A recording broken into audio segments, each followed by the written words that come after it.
நேயர்கள் அனைவருக்கும் வணக்கம். ஒரு சீரியலுக்கு இவ்வளவு எதிர்பார்ப்பு இருக்குமா அப்படின்னு சொல்லிட்டு இயங்க வைக்கிற அளவுக்கு சன் டிவியில் டெலிகாஸ்ட் ஆன சீரியல் தான் எதிர்நீச்சல் சீரியல். ஸோ மக்கள் மனசில் ஒரு பெரிய தாக்கத்தையும் ஒரு இடத்த அது பிடிச்சிருந்து தான் சொல்லணும்.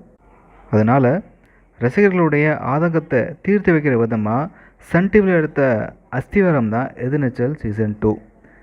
இதுக்கான கதைகளை மக்களோட விருப்பத்துக்கு ஏற்ப கொண்டு போக ஜீவானந்தம் பிளான் போட்டிருக்காரு.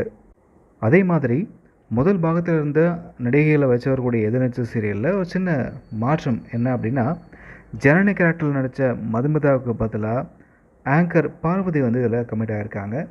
இருந்தாலும் எதிர்நீச்சல் பேரை கேட்டாலே சும்மா அதிருதில்லை அப்படின்றதுக்கு ஏற்ற மாதிரி தான் இப்போது மக்கள் இந்த டீசரை பார்த்ததுமே சீரியல் எப்போ வரும் அப்படின்னு எதிர்பார்க்க ஆரம்பிச்சிட்டாங்க.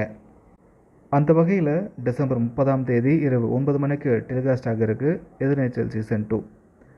அது மட்டும் இல்லாமல் இந்த எதிர்நீச்சல் 2ஆம் பாகத்துக்கு போட்டியாக விஜய் டிவியில் ஒரு புது சீரியலை இயக்குவதற்காக முடிவு பண்ணியிருக்காங்க.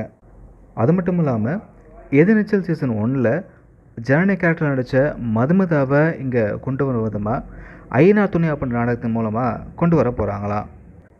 அதனால் எதிர்நீச்சல் சீசன் 2க்கு போட்டியாக விஜய் டிவியில் ஐயனார் துணை அப்படின்ற நாடகத்தில் மதுமிதா கமிட் ஆகிருக்காங்க. இதுக்கு பதிலாக விஜய் டிவியில் இப்போது டெலிகாஸ்ட் ஆகிட்டுருக்கிற பாக்யலட்சுமி சீரியல் ஓரங்கட்ட போகிறாங்க. இந்த சீரியல் டிசம்பர் மாத இறுதியில் முடிய போகுது.